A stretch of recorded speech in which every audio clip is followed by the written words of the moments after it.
আসসালামু আলাইকুম ওয়া রাহমাতুল্লাহি ওয়া বারাকাতুহু। সম্মানিত দর্শক মণ্ডলী, আজকে আপনাদের সামনে অত্যন্ত গুরুত্বপূর্ণ একটি বিষয় নিয়ে আলোচনা করব। গুরুত্বপূর্ণ এই বিষয়টি কুরআনুল কারীমের একটি আয়াতের মাধ্যমে আপনাদেরকে অনুধাবন করার চেষ্টা করব। তাই স্কিপ না করে সম্পূর্ণ ভিডিও দেখুন, তাহলে আপনারা বিষয়টি বুঝতে পারবেন এবং অনুধাবন করতে পারবেন। বিষয়টি হলো সুদী লেনদেন।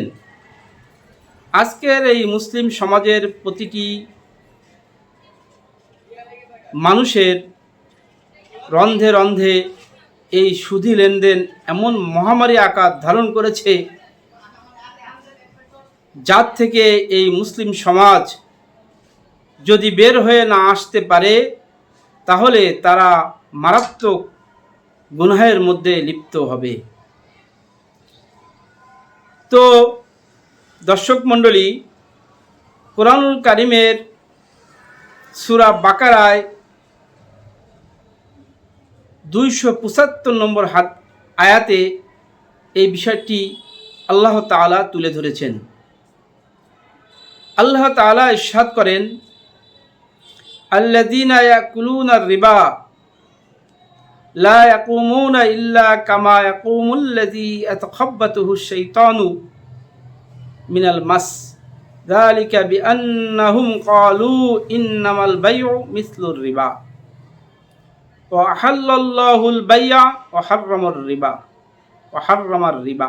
অর্থ, যারা সুদ খায় তারা কিয়ামতে দণ্ডায়মান হবে, যেভাবে দণ্ডায়মান হয় ওই ব্যক্তি যাকে শয়তান আসর করে উন্মাদ করে দেয়।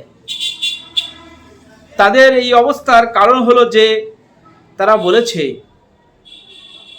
ক্রয় ও বিক্রয় তো সুদের মতো, অথচ আল্লাহ তাআলা ক্রয় বিক্রয় হালাল করেছেন আর সুদ হারাম করেছেন।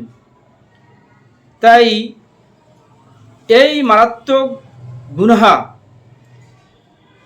এমনভাবে সমাজের রন্ধে রন্ধে প্রবেশ করেছে, যার থেকে মুসলিম সমাজের মানুষ যদি বের না হয়ে আসে, তাহলে তারা মারাত্মক গুনাহের মধ্যে লিপ্ত থাকবে।